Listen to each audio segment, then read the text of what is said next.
Okay, by Verizon's timekeeper, it's 9 a.m.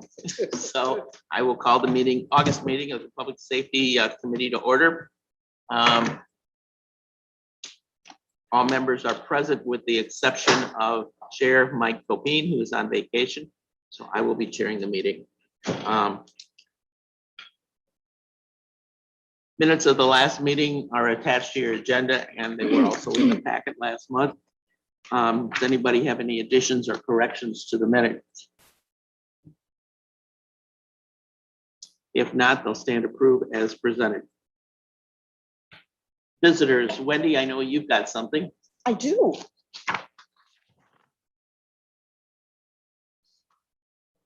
I'm very organized. Sorry, I didn't get mine. So good morning, everyone. Just a couple FYIs. The executive committee, of course, that consists of the chairs of the various committees, has been receiving from me a report every Monday, kind of a week at a glance type of report that kind of gives you a heads up on what I'm working on. At some point in time, that's possible that report will go out to a wider audience. At this point in time, I'm just looking for feedback from executive to find out what's relevant. I know that you all receive a lot of emails, and I don't want you receiving yet another email that is a frustration for you. So at some point, you'll start getting that. In the meantime, if anybody's interested in what I've been up to, you can ask. I'll be happy to send you the report. Specifically, though, today, what I wanted to talk to you about, you may or may not have heard that the administration committee has been working on and is focused on streamlining the claims process. And what I handed out or what got passed around to you today is just an example from DeKalb County. Now, I want to be clear that we have not made, the administration committee has not made any recommendation on this particular process, but rather at this point, we're just seeking feedback from you as a board, and eventually we'll be seeking feedback from department heads when we get to the department head meeting timeframe. So what we're envisioning right now is something similar to what Whiteside, DeKalb, and apparently many other counties do. And that would be where our claims as a department head would go directly to, in this case, in our case, the clerk's office. Those claims would be data entered into our accounts payable receivable system. And then what you would see as a committee is you would see a copy of that report that's in front of you. So you'd get a copy of that report. You can see how detailed it is, what is included on that report. It would be broke down by the departments that would report to you, this committee. It'd be identified, you know, who the vendor is that's being paid, why, what's being paid exactly, and a little bit of additional information or notes regarding exactly what the expense is. So the idea would be that you would see a report. You could also, again, spend the time to look through the individual claims and the invoices and receipts. If you should choose to do that, they would be available for you to do that.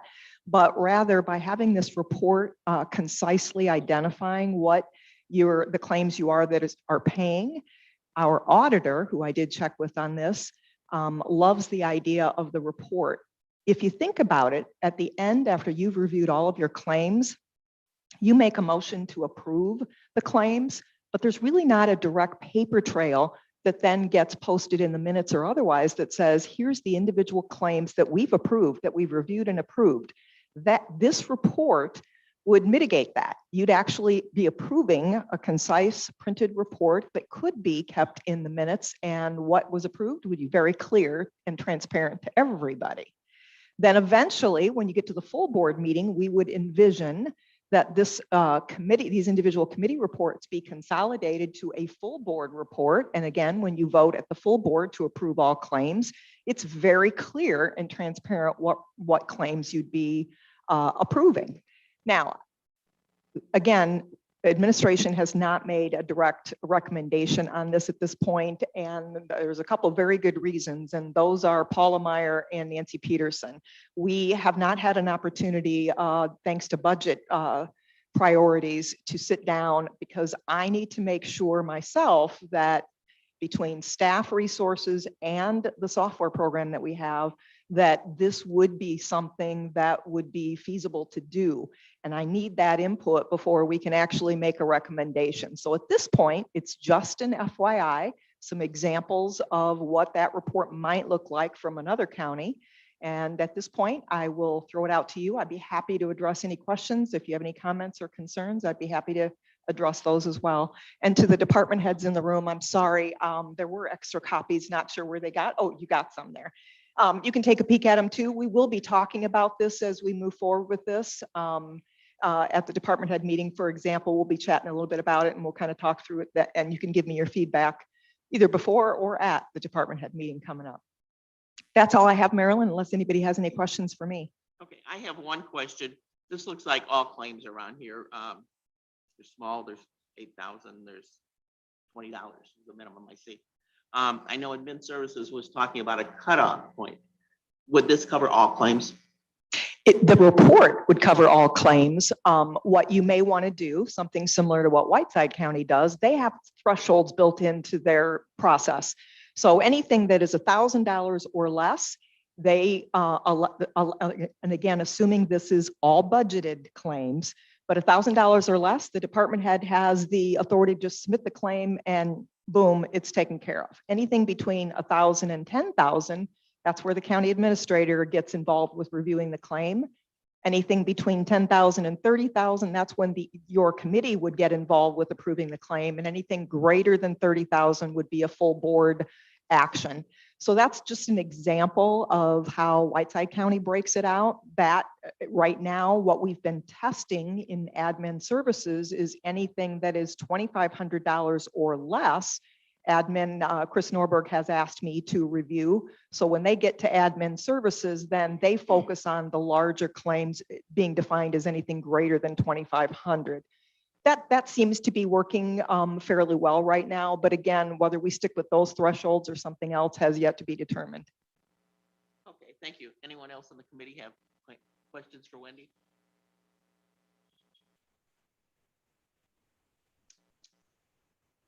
Questions?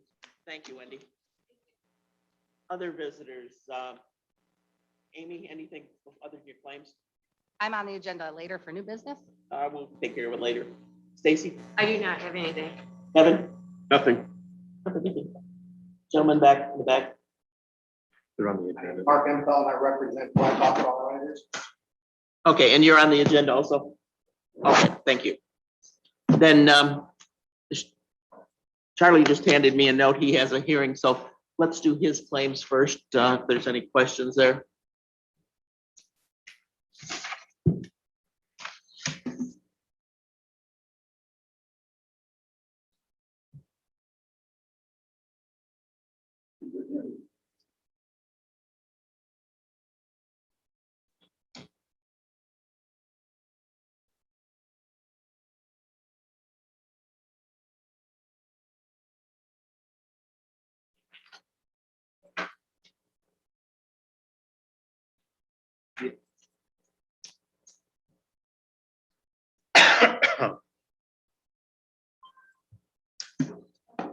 Yeah, you ready, Katie?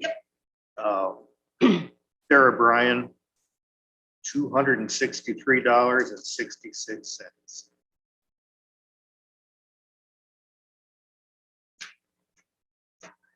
Okay. You got it, Mary? Got it.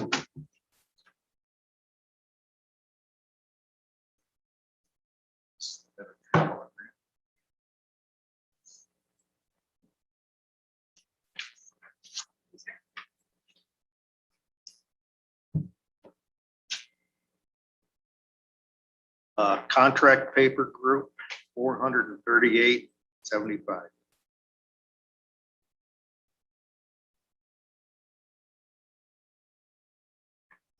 Lee Oval Transportation, 1,500 even.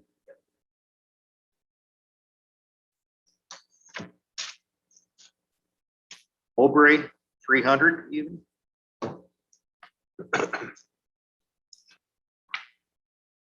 Will Corporation, $89.99. Scram Systems, $49 even. Ram Systems, 1183 even. Sharp Electronics, 6,728 even. Sinnissippi, 400. Probably.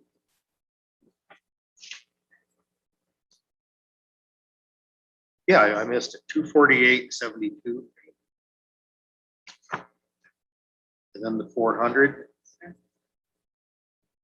Sterling Business Machine, 316.69. 316.69. US Bank, 52.50.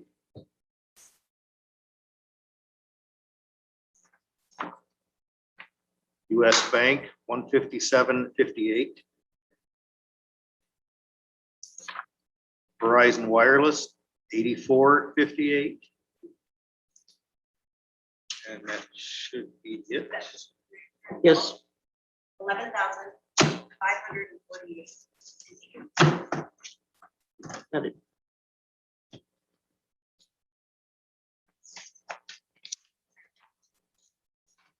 Now, Wendy, under new accounting, we wouldn't be doing this, right? You would have a report to review and you could still discuss and highlight anything you wanted to, but you're right, you wouldn't necessarily be going through the process of looking at all the actual invoices and whatnot. Yeah. So that was the benefit that Chris Norberg identified. He really would like to streamline that. So you guys are spending more time with the department heads and what they need as opposed to the claims process. This next one is the office bills, so the ones that come out of my budget.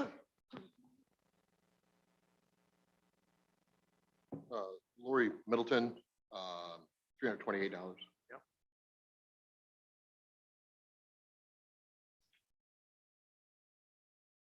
Paper recovery, 195. Sauk Valley Media, 349.85. Yep.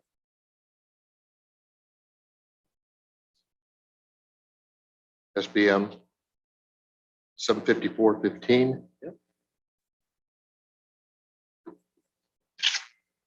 US Bank, 264.95. Yep.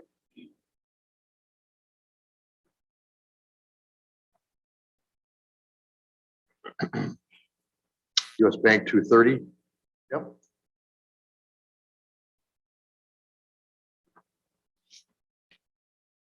US Bank, 440. Yep.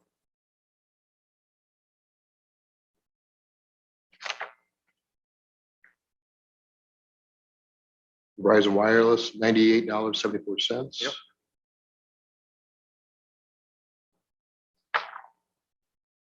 West, $2,202.40. Yep.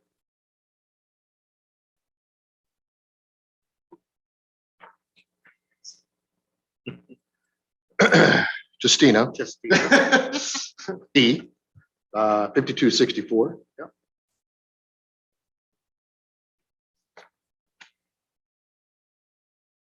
SHI International Corp, 957. Yep.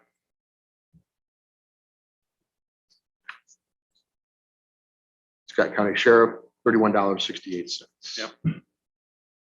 Total 5904.41.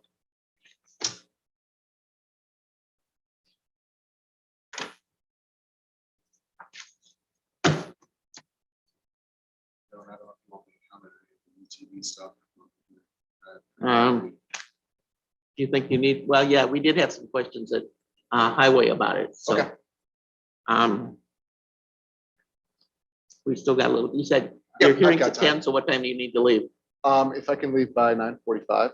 Okay. It's about the time it really dumps the bucket. Yep, exactly. Okay, let's move ahead with claims a little bit and then maybe we'll get to that. If not, we'll jump. Okay. We'll jump by 9:30, so you got plenty of time. Amy, your claims, I got some claims here. Do I have yours or not? From the Keen.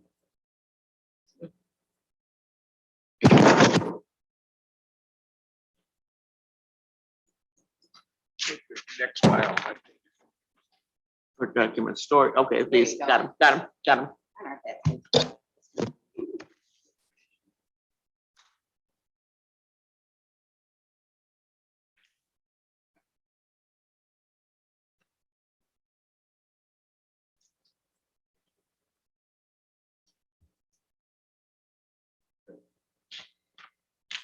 Yep. SBM $105. Check. SBM $73.55. Check.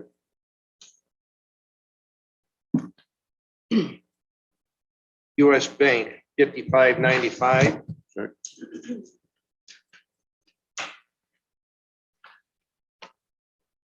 Quill Corp $132.04. Okay.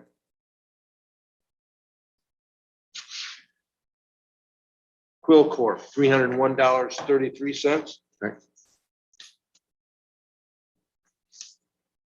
Quill Corp $357.37. Yep. Total $1,025.24. Which fund?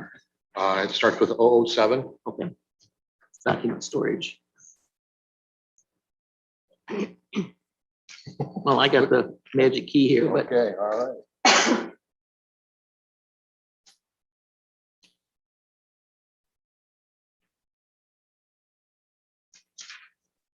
The next one is 0.1.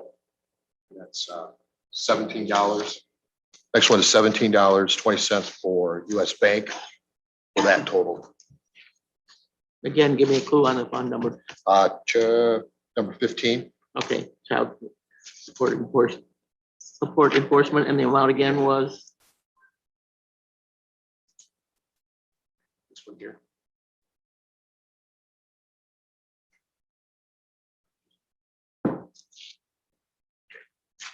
Jack, the amount I missed because I was looking for it in these. Oh, bullets. $17.20.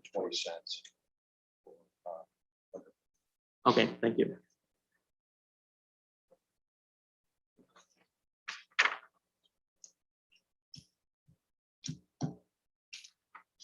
Then this next one is number 89. Okay, operation and admin. And it's only one also, so can I just read it? Yeah. $175, and that's for US Bank, and the total is 170.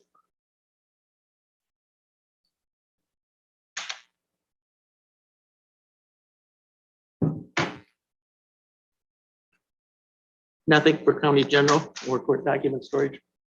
Nothing today for county general. Always glad to hear that. We're not spending money. Sheriff? Got a big pile to make up for it. I mean, maybe safe. Oh, let's put them between Keen and Katie.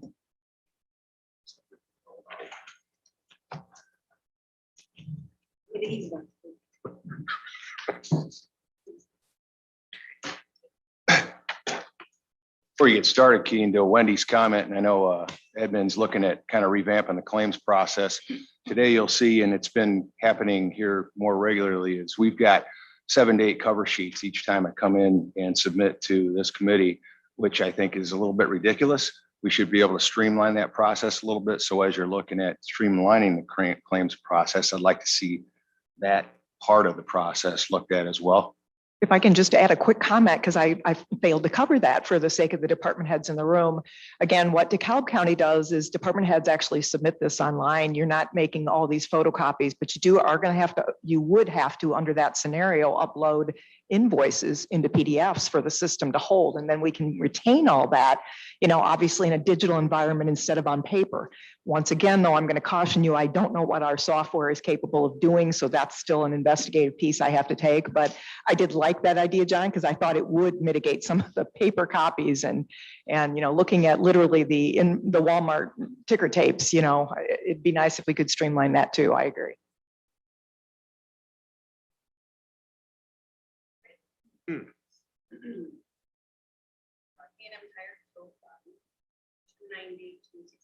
Yes.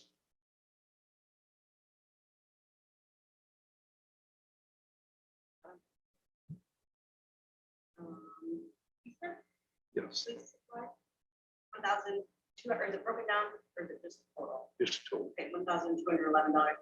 Yes. Yes. Total. $1,504.44. And that was tow fund.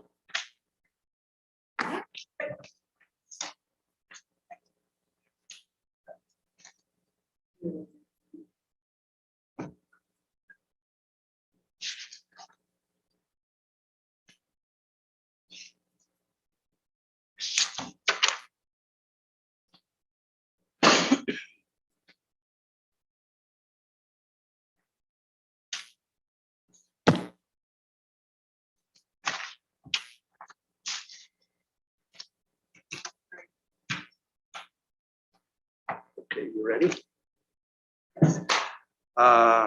DUI fund. I'm sorry, Hardin's DUI fund, $40.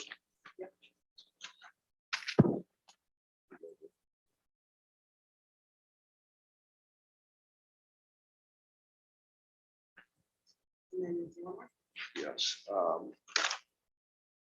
Watch guard, $5,020. Okay, Yep. $5,060.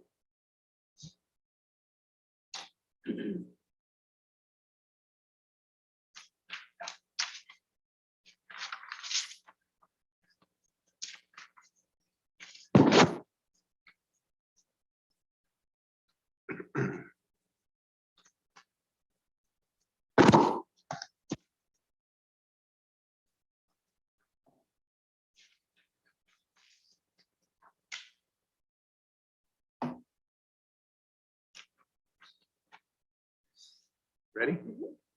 Mississippi Centers, $675.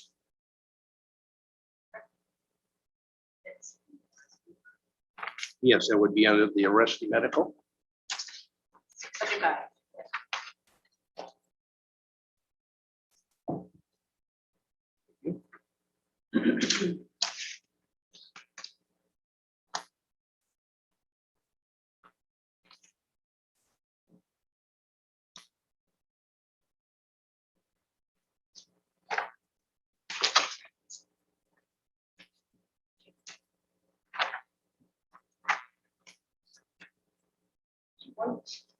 Yes. Right over here. And what, that's $10,589.54. Yes. 10,005 what? 89. That's what fund? For a bulletproof vest. No, but fund.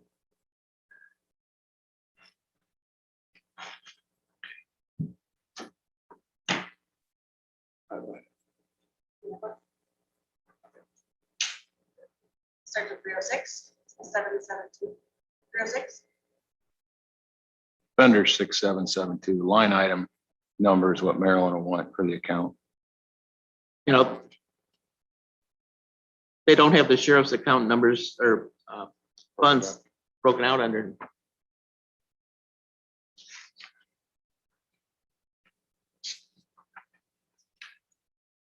I don't know.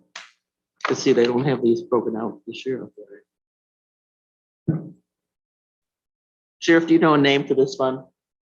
That's what Paula just broke down and gave us that line item.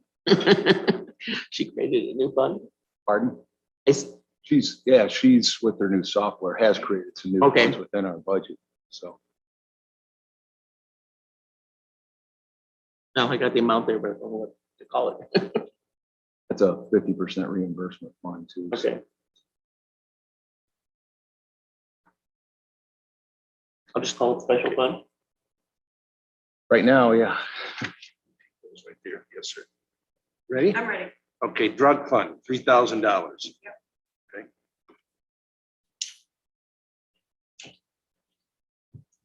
Total, $3,000.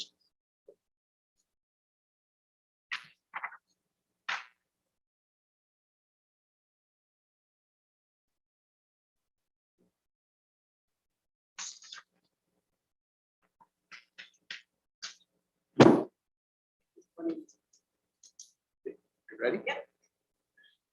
Buzz Boys, capital vehicle, $1,843.50. And that was capital fund. Yes.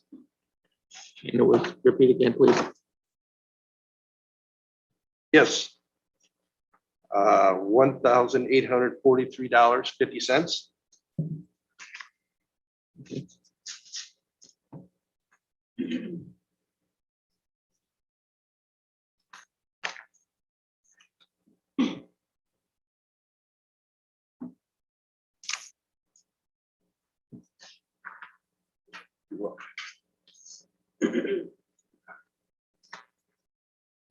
You ready? I am. Okay. Advanced Correctional Headquarters, medical, $7,114.87.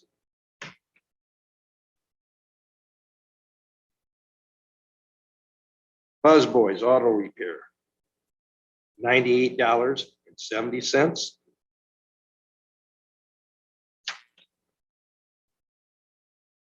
Consolidated Correctional, $10,370.40.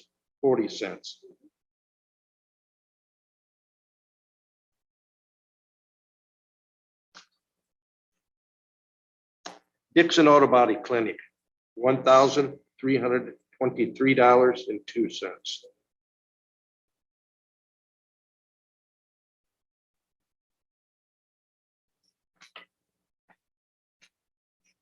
Northwest Illinois Criminal Justice Commission, $3,213.29.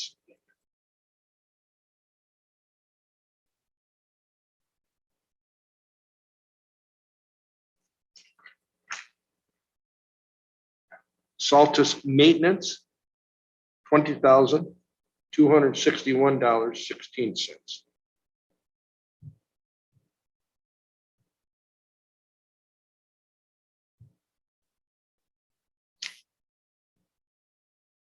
Sauk Valley Collision, $3,648.93.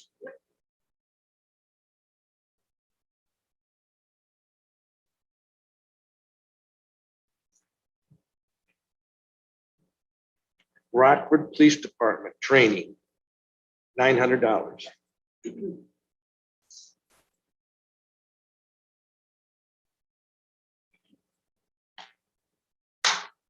Wex Gasoline, $8,061.44.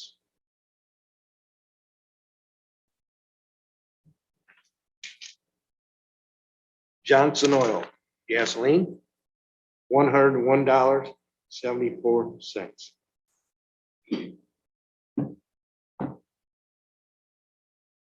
Yes, $85,464. got it.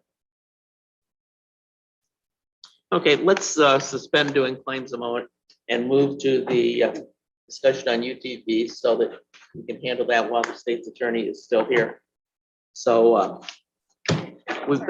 we've got a resolution in front of us.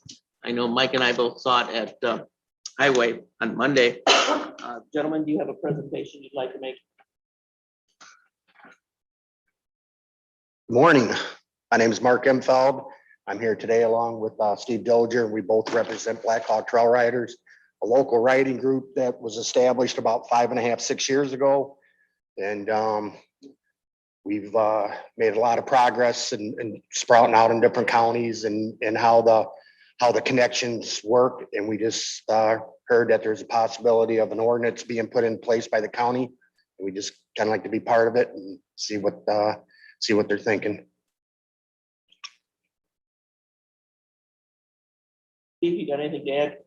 We're basically, if you guys have any questions for us. I know we discussed it at Highway, and one of the concerns was, it mentions townships in here.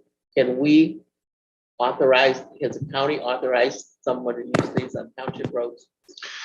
So there was some discussion I had with Mr. Olson about this too. I believe that the townships would have to approve the UTVs to be allowed to be in the townships. And with that, I don't think that the UTVs would be allowed in those townships until that is done.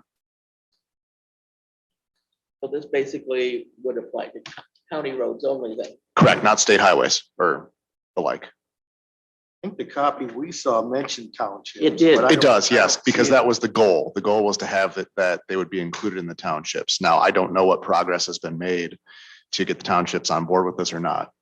This copy, I don't see the word. Different than the one we saw Monday. Okay. Or no, it does. It's here. Yeah. It's here. I thought so. Uh, I think subsection I under 5. third page. Non-highway township. Yeah, we talked maybe townships would either have to opt out or opt in. And we assumed they would pretty much all opt in. Does anyone know if this is the percentage of township? I believe we have 11 townships that we've already went to the meetings and the townships that directly involved us, the roads that we were going to travel, we've already approached. That was about 3 years ago. And we got the blessing from the townships to go ahead. Mike, we had another question to it and I don't remember. Might have been with the registration. Yes. Do we have to haul them all the way up to Dixon, everybody, or we don't have we were a told that mass? You probably would handle the registration, Sheriff. That was what we discussed the other day, just in a very preliminary meeting, that it might be more logical that our office would handle it because we'll have to do the inspections as well. And I certainly don't want to put that onus on the clerk's office. It would just be more logical that we would inspect the vehicle as well and be a one-stop shop. So to get to your office, say Mike's down near Pop-Up, gonna have a trailer is, Unless we can make other arrangements where, and again, that's all about staffing, trying to get to you. If you call and say, hey, I'm wanting to register my vehicle, but I live in Paw Paw. Can you If our send a little deputy over quadrant here? would have a mass 2-day or a couple times instead of hauling all, because you're gonna get a backlash of people not wanting to haul their thing up to Dixon. I don't know the answer to that right now. We'll have to think kind of it could figure be that one worked out and see what we can do. I mean, we could maybe advertise that there's certain days that we can be at a certain location around the county and, Yeah, and that's what that I'm will be the inspection day. But in order for you to get your permit though, in my estimation, you'd have to have your vehicle inspected and it would have to pass that inspection. right. And then at the same time, we could just issue the permit and you're good to go. I don't want people to have to come up 2 or 3 times to, Right. you know. Well, the and- village of Paw Paw has an ordinance to that effect. And now we got the county coming in and doing the same thing. I don't know what the, And I guess that would be a discussion we'd have to have further if the villages that already have the ordinances, if they have somebody that inspects those yes, she units, does, yeah. would that be something that the county would just absorb and say, okay, it's been inspected by the village of Pompano, Yeah, the village of And she could Amboy, or send her whatever, paperwork to you And- and that, would that work? So I don't know. How about the Chicago Road in Paw Paw is a county road? And if you're allowed to drive in Paw Paw, but not on the county road, how do you deal with that? well, that's the way it is right now. Can't drive on the county or township roads that are posted over 35 mile an hour until this ordinance is discussed and passed. So you just can't right now. County road splits Paw Paw in half, for Right. example. As long as you're in the village of Paw Paw and it's posted under 35 mile per hour, you can ride. Oh, on okay, it. okay, I get, yeah. Sorry, I misunderstood your question. Yep, but you can't be on the state highway. correct. Ever. Correct. Cross them, but you can't stay on. Okay, And if I may, I have no pride of authorship when it comes to this ordinance. I was just asked to put it together. One of the things that's actually changed since, I think it was Monday when it was discussed, was the slow moving vehicle sign. That's a portion of this as well. So I've changed the language on there and I don't think that you have that in there, but what I've changed it to is the slow moving emblem as required by law on the rear of a non-highway vehicle if traveling on a roadway with a posted speed limit of 35 miles per hour or less. That's what would be changed to at the request of Chris Norberg and Bob Olson. My other question is about turn signals. If you have a slow moving sign, do you need to have a turn signal? A lot of ATVs don't have turn signals. Sure. Again, these are just safety things that we put on here that we can, Difference between ATVs and UTVs. and you can't use an ATV. It's prohibited on here. You can't have like the saddle seat. It has to have the rollover bars or the encasement. I would, we can have further discussion on this, Charlie, because the slow moving emblem never came up in our discussion. Sure. I didn't take notice of it, but I think that would water down the meaning behind the law of using a slow moving vehicle emblem, especially for agricultural use, because most of those farm implements aren't designed to go over 30, Correct, 35 mile per hour, where the UTVs are. Yep. And I think with their permit, brake lights, turn signals, and all the other things that we're asking for as far as the vehicle being safe, I would vouch for eliminating the requirement for a slow moving vehicle emblem, because I think if you're a motorist out there and you see that emblem, you believe the vehicle ahead of you is only capable of going Sure. 30 to 35 mile per hour. So, and that's not the case with what we're discussing here. So again, it's more for discussion than anything else. Okay, it's my understanding, Sheriff, that Franklin Grove and Dixon, I understand you have to have a slow moving vehicle on the machine. So Yeah, Dixon coming into requires the it. city limits, Yep. what do? Stop and put it on? Well, I think you have to be in compliance with what Dixon's ordinance is. Franklin Grove, the same way. We've had a UTV/go-kart, not go-kart, golf cart ordinance for 2 or 3 years. But you gotta have a slow moving vehicle, turn signals, whole 9 yards, and inspect them. So, Bob and I were just discussing that. Maybe just have a slow moving vehicle on there, and if we get pushback from Farm Bureau, address it then. We don't want to take away from the object of a slow moving vehicle like a hay rack or a grain wagon or something like that, but And certainly, like I said, most people realize that, a grain wagon's not gonna go 35 mile an hour plus, but this just catches the attention of who's coming up behind you. and like I said, there's things that we can change about this too. It doesn't have to stay the way that it is. One of the things that Mr. Horstman brought up in Ad Services 2 days ago was the frustration that motorists may have if there's one of these on the highway or a county road and you want them to pull off so you can get around them. But I don't think you realize at the time that these can get up to 55, 60 miles per hour. So they're probably going to be okay being on there. We're not regulating, people that are traveling 45 in a standard Buick or whatever it may be. So I don't know that we should be doing that with these. We can include things like definitions as to what a county highway may be, if that makes it easier too, so that people are on notice of whatever it may be. Again, it's a document we can work with. It's confusing because I even don't know what a county road is versus a township road in a lot of Sure. cases. Under the section 5 regulation of the non-vehicle highways, now I may have missed it under required equipment, but I don't see anything in there as far as windshields and windshield wipers. Under this ordinance or something? Okay. Yes, I'm not seeing that. I think it's an important part of a vehicle, especially if you can travel 55 miles an hour down a road. In this based under the Illinois compiled statutes, we require motorcyclists to have eye protection. Mhm. I just think it'd be another feature that I feel should be there. Even in Franklin Grove, where you're only going 35 mile an hour, you gotta have a windshield on your go-kart or stuff. June bug hurts like hell when it hits you 35 mile an hour. So Your club, do you, most all of them don't have standard equipment, turn signal horn. 90% of the equipment, I would That's say, put on mine. comes factory with roll bar, safety belt, Right. and your turn signals. However, My Polaris didn't. yeah, they've come a long ways. I don't know what year it is, but 21. most of the, left, right, the people that don't have them and the people that don't have them on their machines, most of them do put them on there. As to the windshield, I'd say about 70% of the folks have them because exactly this gentleman said here, you get a June bug doing 35, 40 mile an hour, it's a pretty good hit.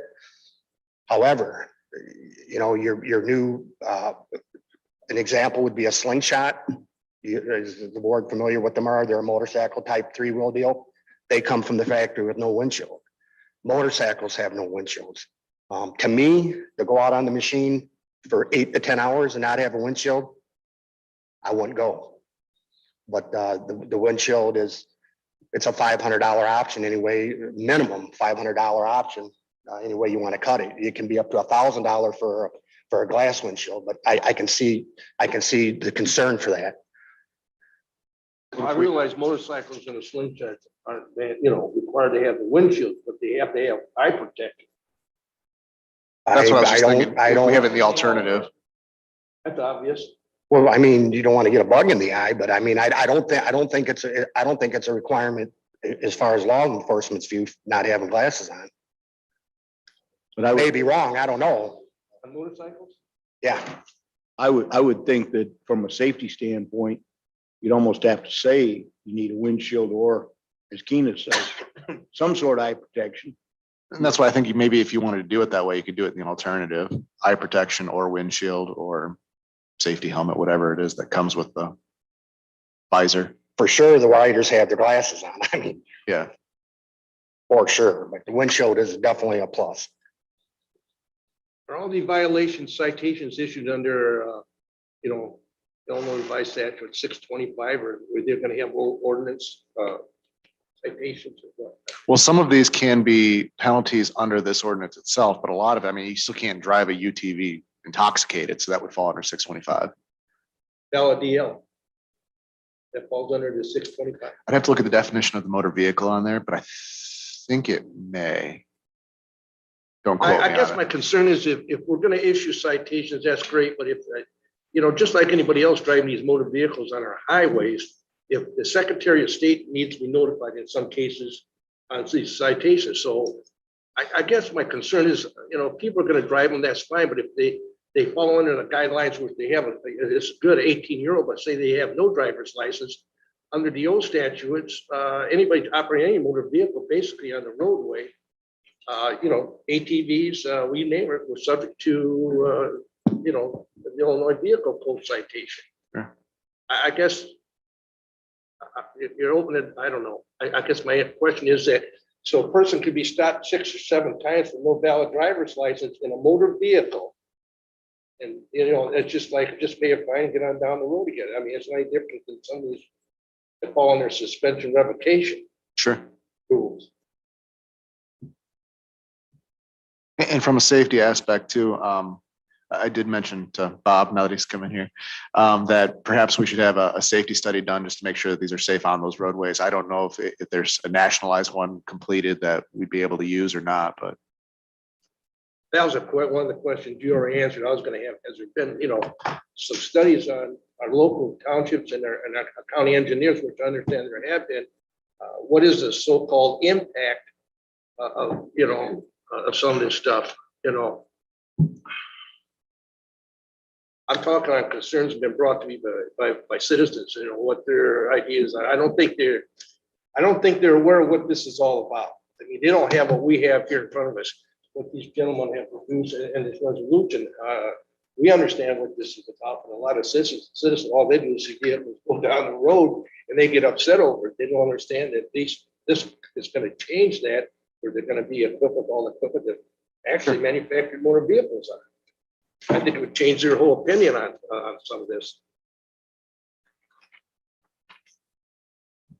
If I could add to the concern about the citations, folks in Wisconsin and the big states that take in millions and millions and millions of dollars from outside folks like myself, if you do an infraction that's what they call a serious infraction, it is a state issue ticket, such as speeding, DWI, reckless driving. However, a majority of the tickets are considered ordinance violations or county violations. And that money stays right into, the county that you're in.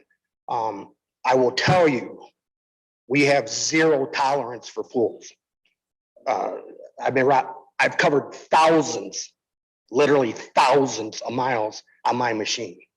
And anytime that I get one call, myself or Steve, we pick up the phone and we give a fair warning. This is it, and we run an extremely tight ship. I think Polo, Harmon, Nelson, Yachusa, Amboy, you should reach out to the folks and talk to them because this is big time downtime for families. I mean, it's not uncommon to see 4 or 5 machines going out the Skidwood Trail, going to Polo to take the kids up for pizza or ice cream cones. I mean, that's what it's all about. It's not the machine that's the problem, Keen. It's just like a motorcycle, a car, anything else. The machine will sit there and run all day long. The problem comes in when you put a human being behind the wheel and they make bad mistakes. And that's life, that it happens. But as far as a safety point of view, I'd rather be on the machine with a harness and a roll bar than be on a motorcycle any day. Because they're just that much safer. Now, you know, we're using the words liability in that. I just came up from Daytona Beach and spent over an hour with the resource officer in Daytona Beach specifically.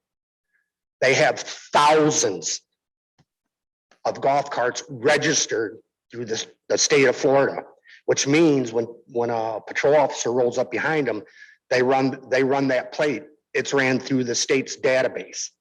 And I asked him, I said, how many problems do you have revolving specifically the golf carts? Because they're 35 mile an hour and under. And his exact words was, I wish all the folks paid attention to the law like the golf cart riders and the UTV riders do. The problems were minimal.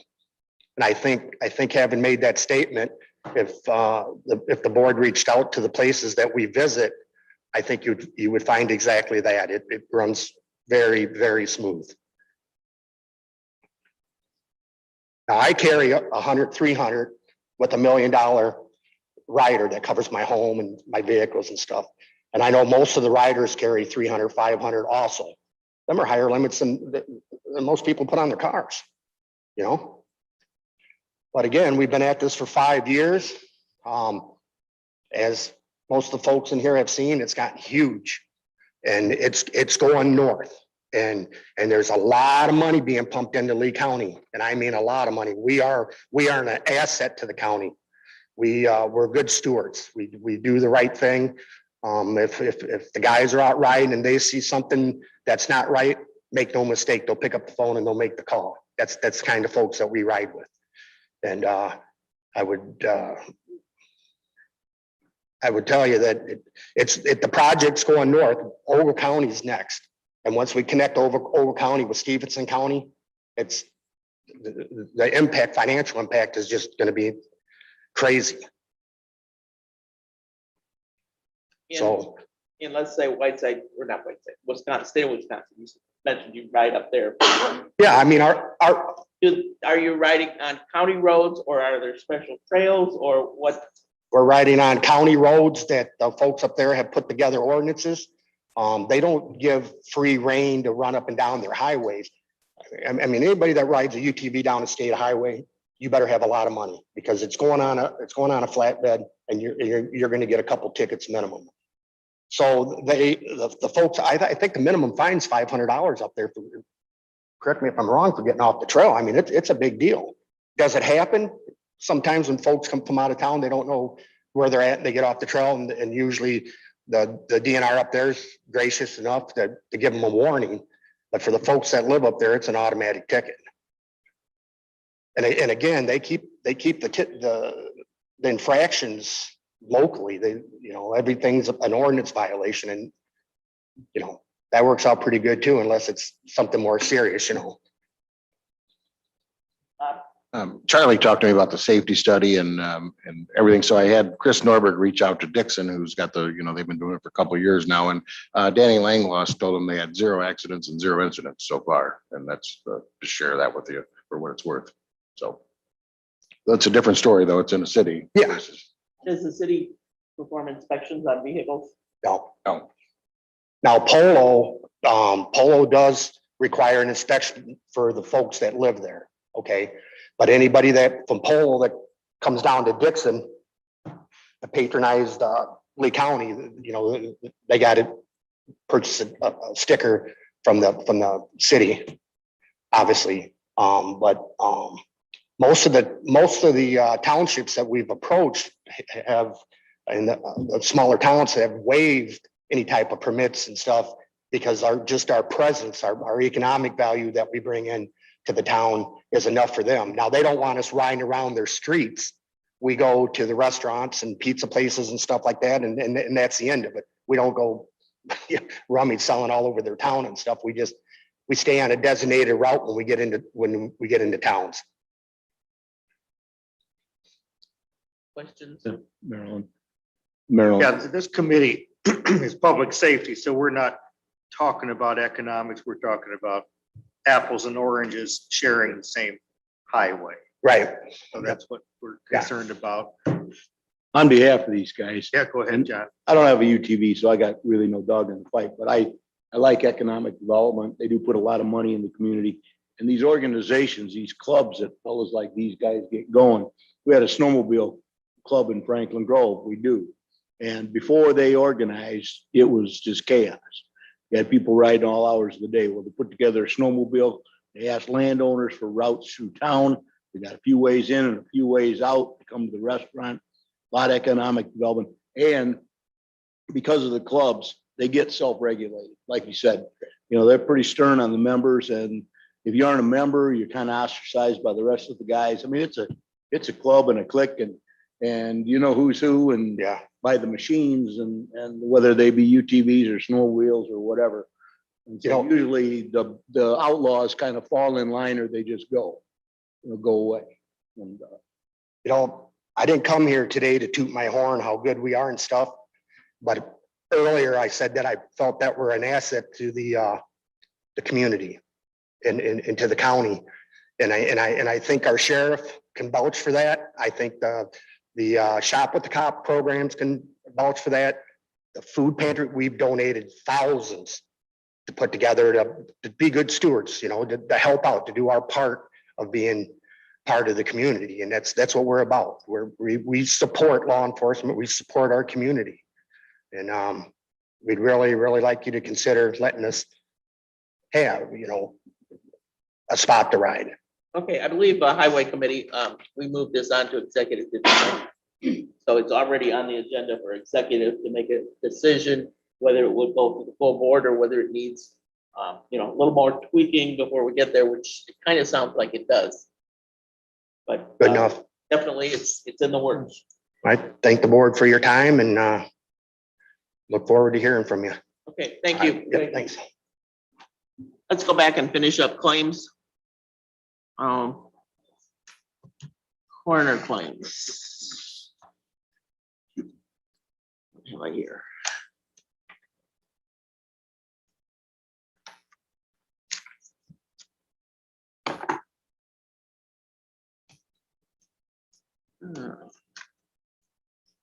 See if you can figure out what that is, and I'll look at this second and see if I can figure out what this is. Okay, these are the judges. It's gonna be count number 305. Probably don't have that number either. That's okay. That's Kevin, emergency management. Okay. I do EMA since I have it in my hand. Yeah, go ahead. All right.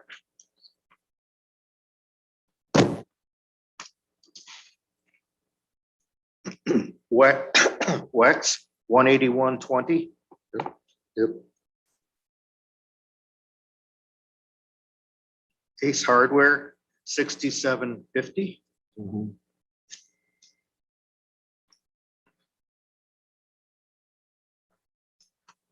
US Bank 1,403.17.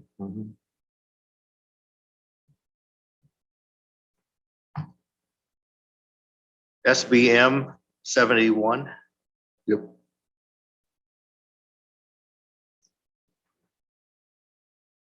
Contract Paper Group 117 even. Communication Direct 686 even. Have a total, Maryland, Yes, $2,525.87. 2005. 525.87. 80, 87. 87. Okay, thank you. Ma'am. Judges. Okay, thank you.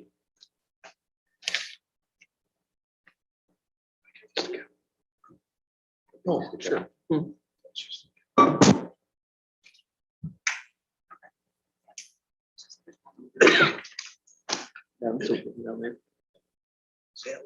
That one's done. Okay, okay. I was trying to find a separate stack to. So you've got. You leaving? This is a nothing? There's nothing on this one. Yeah. There we go. This one. You want to read them all? Sure. Okay.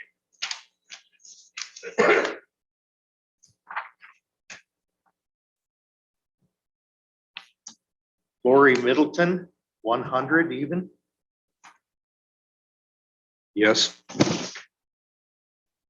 West Payment Center, 73605. Yes.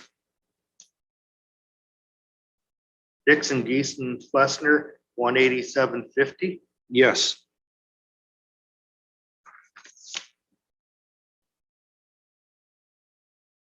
Allison Folk Bakerman, 3,144.65. Yes.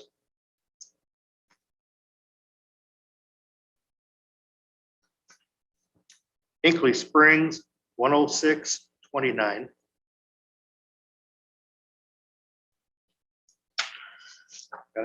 I'm not finding that one.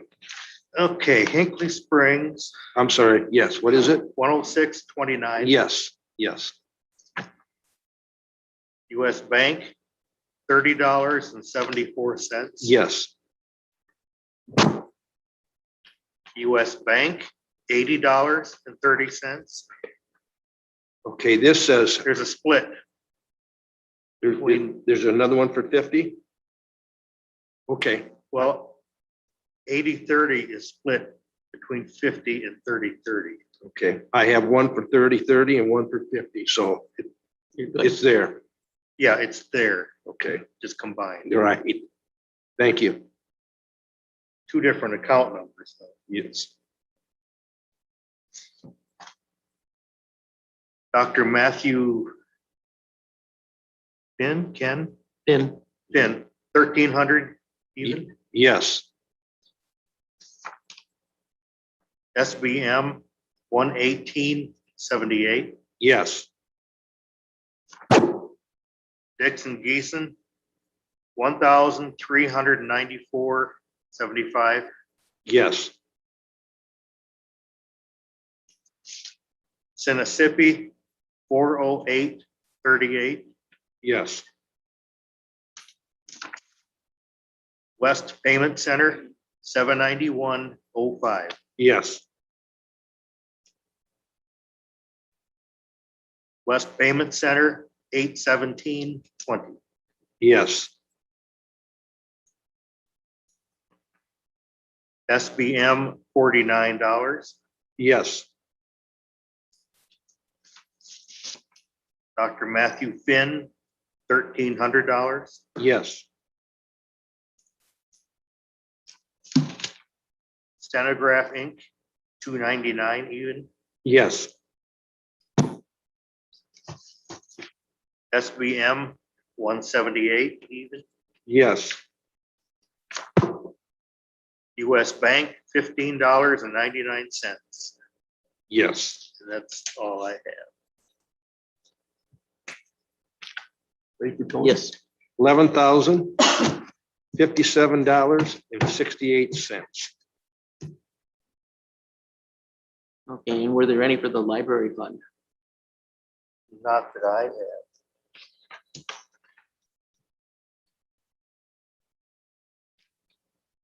Okay.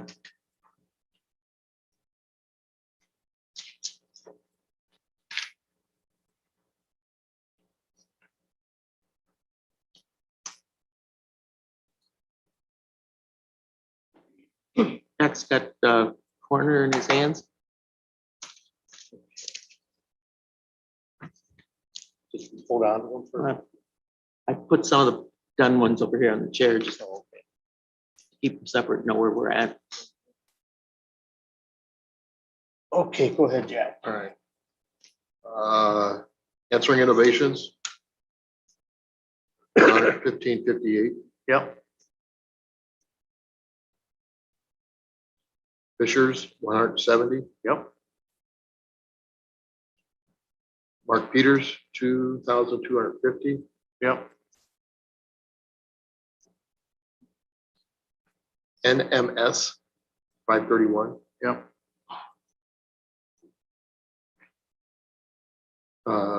NMS again, $203. Yep. Total of $3,269.58. This is count for one.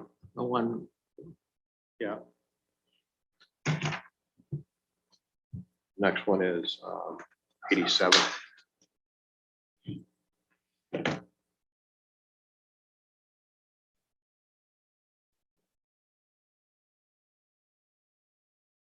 US Bank, $1,522.88.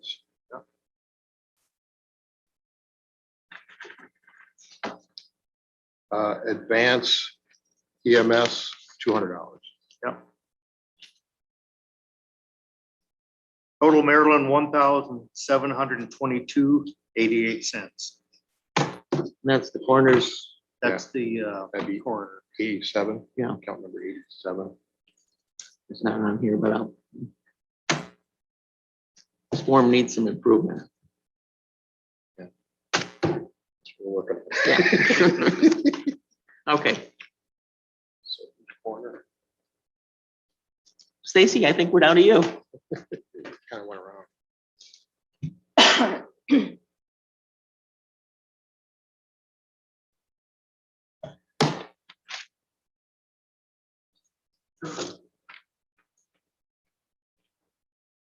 On top, Yes. Might be. okay, for each time I see that sheet, that's a Right. different account. Okay. You have to.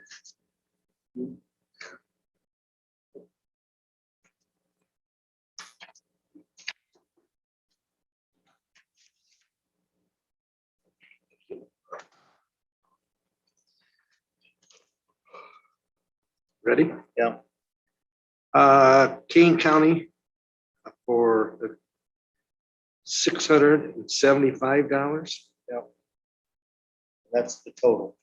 That's what fund again? 001. Okay, that's your county general. Yeah, and it's a dependent children's care. Okay, what was it now, total now that I got the line I want to put it on? 675. Okay.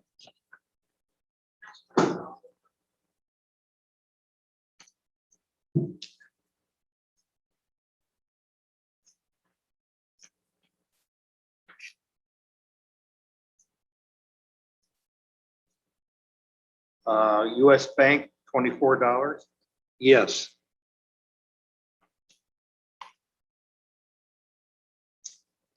And Pitney Bowes, $200. Yes. That should be it, right? Total $224.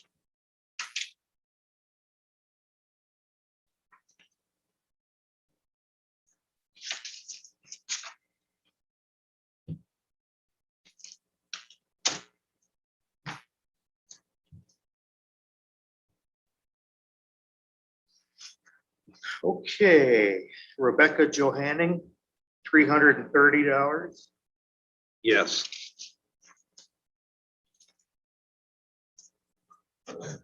Redwood Toxicology, $249.22. Yes.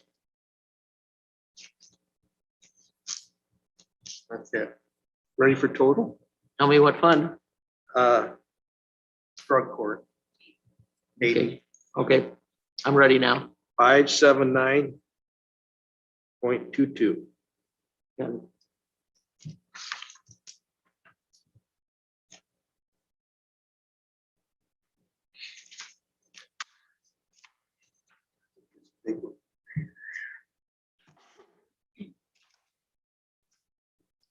We'll get through. This is probation service. Thank you. 017.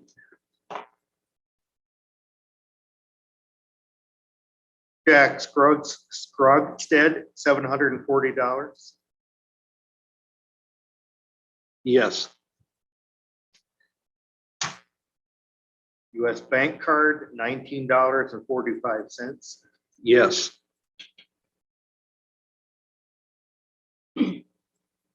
SBM, $138.70. Yes.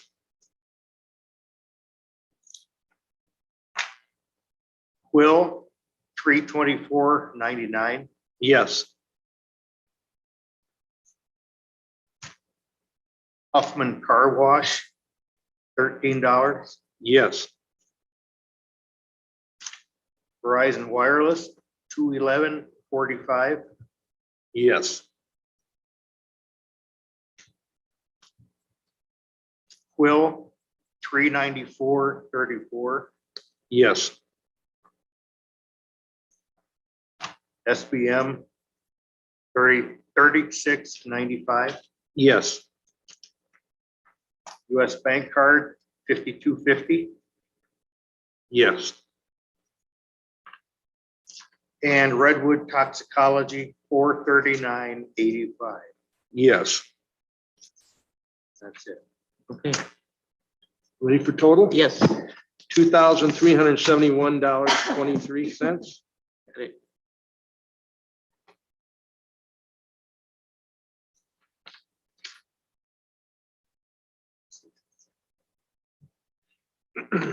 That's, you didn't have any for any of the other?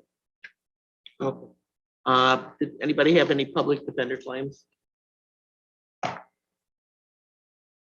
Think we got everybody then. Motion to pay claims. I'll make that motion. I'll second that motion. Okay, moved by Jack, seconded by Keen. All in favor signify by saying aye. Aye. Abstain. Send around. Okay. Court system fees. Amy, you're up. Morning. Can you hear me? Yes. Okay. In my budget hearing a couple weeks ago, I mentioned the Supreme Court mandates making changes to the manual on record keeping January 1, 2022. We have quarterly reports that we have to turn in to the AOIC that has specific details about each and every case that we file. Therefore, changes need to be made to our case management system. By adding these new features that are going to capture all this data, it's kind of like a mapping tool to make it easier to do these reports. So we have to have something in place by the end of the year. And last week I had a meeting with Justice Systems and the Winnebago County Circuit Clerk, and we agreed to split the cost of these changes that need to be made. So the amount Lee County is responsible for is $65,000. Now, the changes take effect January 1, 2022, but our reports, our first report's due April 15th of next year. So they're hoping to have everything in place by then. Now, in my budget hearing, I listed this on my capital budget request as an estimate of $10,000, not having any idea of how much it may cost. Now, however, I do have some miscellaneous expense items in court document storage and automation that will cover this. However, I do not want to deplete them. So I need to amend my budget, and I reached out to Paula Meyer to meet with her. She was unavailable yesterday. I am meeting with her today. So that's where I'm at. Do you have any input or, like I said, it is covered, but I do not want to deplete those funds if I don't have to. Or a discussion then between you and Paula to work out how to manage it. Sure. So I just wanted to let you guys know that was, like I said, it was after the budget hearing, it was make a decision. And like I said, we're splitting the cost with Winnebago. Okay. Well, thank you for the update. You're welcome. And we've already taken care of the UTV, so we're finally down to the sheriff. Morning, I just have one request really is I have a second budget hearing tomorrow. Since we ran out of time on the first budget hearing due to the request for additional staffing and certainly, you know, the large budget the sheriff's office has anyway. So we thought it prudent to have a second discussion that it's going to take place tomorrow at the end of the finance meeting. So I'm asking for any support from this committee. I think you've known over the years, I've made staffing requests. Previous sheriffs have made staffing requests for the Sheriff's Office, and thus far we have been unsuccessful. I did complete a pretty comprehensive staffing study as requested by the board, submitted it to the Finance Committee. They've been, I'm sure, reading that diligently since our first budget hearing. The staffing study shows that we need a minimum of 12 to 14 new deputies. Now, understanding that, we can't absorb something like that initially, what the staffing study is showing is that we are spending, which we all know, an enormous amount of overtime to augment staffing, and to the tune of about 80 to 85% of our overtime budget. We're backwards. Your overtime budget should be used for those unknown circumstances, those man-made natural disasters, fugitive Fridays and things of that nature that you can't plan for. That's where 75% of your overtime budget should be used, 25% for staffing shortages. So we need to turn that around. The guys and gals are working way too many hours. I'm concerned about complacency and safety in both the corrections and patrol environment, which is another reason we need to take a good hard look at staffing. It's not just about financial, it's about the well-being of the people that are working out there and our efficient response to the people of Lee County. So with that being said, again, I'm asking for your support. If anybody wants to attend that meeting, I'd appreciate it. And we'll further that discussion, but I just kind of wanted to let you know where we're at with that. My request is 5, 3 in the law enforcement division. There'll be 2 in patrol, 1 in the detective bureau, and 2 in corrections. The only successful strategy that we have found thus far, by requesting less than what we adequately need, is using what we call a float or a flex position in each of those divisions. Dispatch has been using that for the last 6.5 years that I've been here, and they've shown to be able to reduce overtime considerably by having a float position. That's basically an extra person to cover those days off that everybody is able to get by vacation, holiday, sick time, things of that nature, personal time. We were able to successfully use that for a very short period of time when Jack was a jail superintendent in the old facility, when we did gain 2 more additional staff members in corrections, again, in the old facility before we had the control center. For about 3 months, we were able to utilize a float position in both the day and the night shift, and found to be able to reduce overtime by almost 20 to 25%. Unfortunately, after that 2.5 to 3 month period of time, we had long-term injury, and therefore we lost one of the flex positions. So that is one strategy that I know will work because it's been demonstrated. So the additional 5, rather than what the staffing study calls for, I think is a reasonable request, and using the strategy that we have used in the past. Within that request, I'll be also reducing, if we get that 5, those extra 5 staff members, I'll be reducing my overtime request from 300,000 to 150, so 50%. That's just kind of a real snapshot of what we've discussed so far. I don't disagree that you need additional staff. That's never been the issue in my mind. It all boils down to the finances. And I agree, we would like to cut that overtime. That's, imperative that we could do that. Now, I was looking at something else as you were talking, and I missed part of it. Would 1 or 2 of these new deputies just be in float positions, or are you planning to add road deputies? I mean, where are these guys gonna go? Okay, 3 will go in the law enforcement division, 1 with the detectives, and 2 out on patrol. That will allow us to utilize a float position back out on patrol again for both day and night shift. Not all 4 shifts, but 1 day and 1 night shift, which will reduce the amount of overtime there. Our biggest overtime concern is back in corrections, where we have to have 3 people working every shift. And that's all we've got right now. We have 12 corrections deputies working, which for 4 shifts, 2 day shifts, 2 night shifts, that's exactly what we need. So as soon as somebody takes a day off, we incur overtime. So having 2 more, a minimum of 2 more back there, we'll be able to utilize that float position again, like we've used in the past. Ideally, Maryland, we absolutely need more than that. And I understand it boils down to finances. That's why I'm trying to be somewhat reasonable in this request. But, you know, if we want to do this right, we need to really consider for the future what we need for that department. And it is 12 to 14 more people. However, I realize where the finances are at. With that being said, we also have created some revenue sources within the sheriff's office over the years.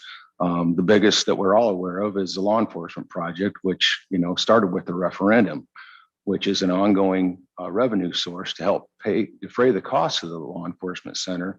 But we will have a bond that's coming due 2029, 7 years from now.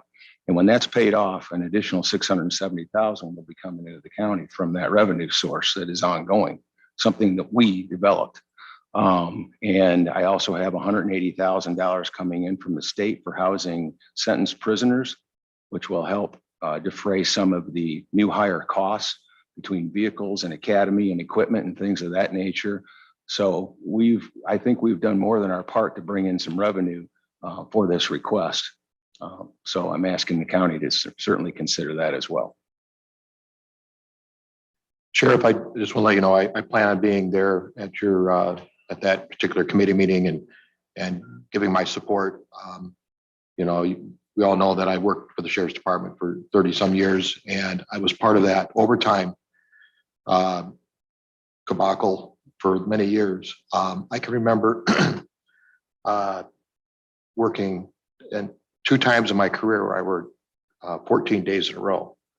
And that is 12 hours a day for 14 days in a row. Having to, you know, put in that time and having to go back to that same inmate that's been bothering you, you know, and you're hoping to get away from them. But, you know, I had to do that because either we had somebody ill, long-term injury of some sort. But, you know, if you think of when I was working there at one time and I felt ill, and nowadays with this COVID, when you feel ill, you should stay home.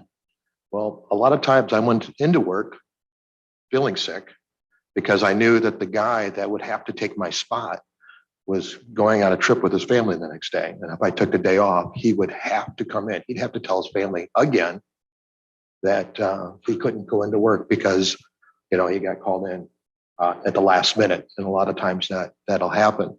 And with these extra people, those last minute things, you're still going to have to pay somebody overtime because they didn't plan for that. But if somebody's planning a vacation, these float people will adjust their schedule to fill that position because they already are, they're assigned to be that float position for, let's say, for that month. That when somebody takes a day off or a weekend, that they'll have to adjust their schedule to cover that weekend, and they'll just have to take days off during the week. But you know, that's how that float position is supposed to work. And I'm just going to give a little personal thing just for you guys. The other day, my daughter sent me a picture of her and her son and her new husband spending the day up in Franklin Grove and then later on in Mount Carroll at an event. And I thanked her. I says, I'm very proud of you spending your time with your family. I'm sorry. But I says, when you were a little girl, I was working all the time. And I wish I could have done that more.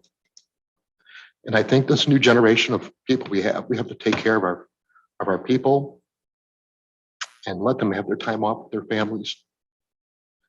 That's why I'm so passionate about these extra people. I'm sorry.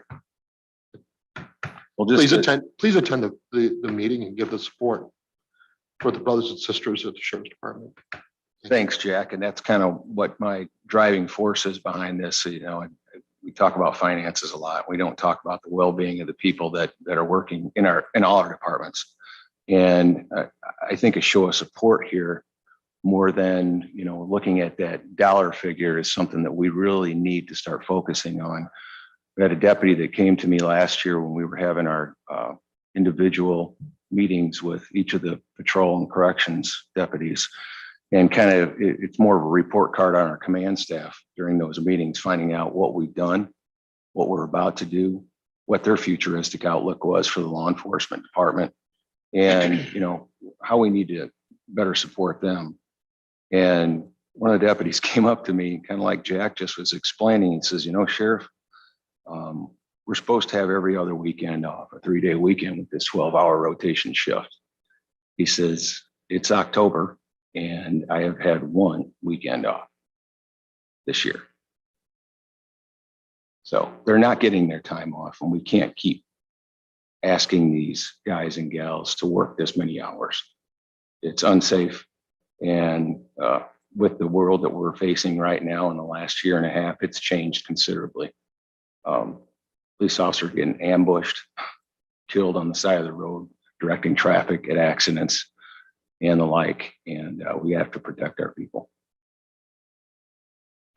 Well, I can add to this because I spent several years with the sheriff's office, not only in the investigations, but in the patrol division. And I'll go back to patrol division. And I can remember, it seems like a long time, but it really wasn't, where he had so many guys working shifts. Sheriff already mentioned there's 4 squads, 2 for each night and day.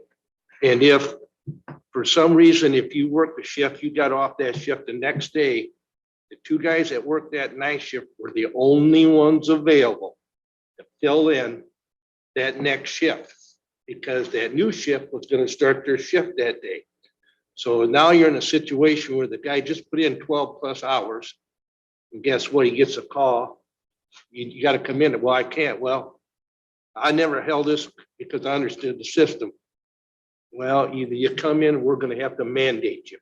And I know no supervisor wants to mandate or order personnel into work, because all that creates animosity and a morale issue. I don't care what kind of business it is. You don't mind using a day off. You had a complete day off, that's fine. I can adjust. But when you just come off a 12-hour shift, you need sleep. And not, these fellows can attest to the fact, after 8 hours, basically, your body's starting to slow down a little bit. You can do it, but after a while, you just get, example, Jack, I remember him working days like that. I worked several days in a row on the road because there's nobody to do it, especially injury related. There's nobody to do it. So after a while, you finally try to work it out where the two guys that worked that particular shift could split, which worked out good. We had a lot of good people, they still do, come to say, guess what? I'll take that morning 6 hours, you take the afternoon, whatever. And I'm sure this worked in all divisions. So I can support what's going on here because I've seen it, and it's only getting worse out there. Just look around our country, and I'll tell you what, you don't have to look too many miles here and see what is happening. And if we don't, we're going to lose control. And our main priority, I feel, for public safety is the safety of our citizens and law enforcement, everybody in the EMS field for this county. If we don't take care of ourselves, there's nobody going to look after any of us. And I understand Vice Chair's concerns. We all have the concern about money. My gosh, this is an issue and it's never going to go away. Basically, how we're going to do it, I don't know, but I think you can't put a price on an employee's health. And we have had guys and people in our profession who have ended up with major, in fact, they had to retire because of health issues due to the stress of this job. And working hours like that and working consecutive, all that does is add to it. So, We can't make any decision here, but we could have a motion of support for the sheriff, send to finance. That's the only thing I can see that this committee could do. So Very much appreciated if you could do that. if there's somebody that's willing to I'll make that motion. Second by Katie. All in favor, signify by saying aye. Aye. Okay. We'll relay that to finance. This committee supports your request.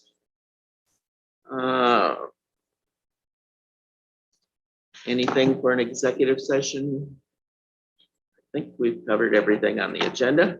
We didn't talk about the updates, but Mike said, don't worry about those. So I'll entertain a motion to adjourn. Yes.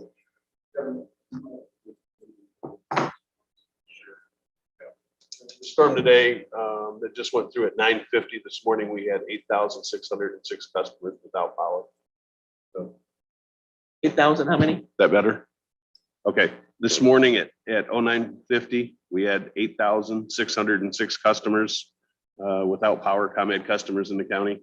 This storm went a little bit south of Dixon. It kind of clipped southern Lee County, Northern Bureau, and LaSalle County. Right now, I'm looking, we have everyone at Woodhaven is without power. So there's a lot of power outages throughout the county. 26 is closed. It's out of Lee County, but 26 north of Princeton due to debris on the road. So this is a pretty good storm that came through. Okay, thank you. Trying to monitor and keep track of things. So. Anything else? Motion for adjournment, I'll make a motion to adjourn. second. Second by Mike, all in favor, yeah. All in favor, signify by saying aye. Aye. Meeting adjourned. Thank you, everyone.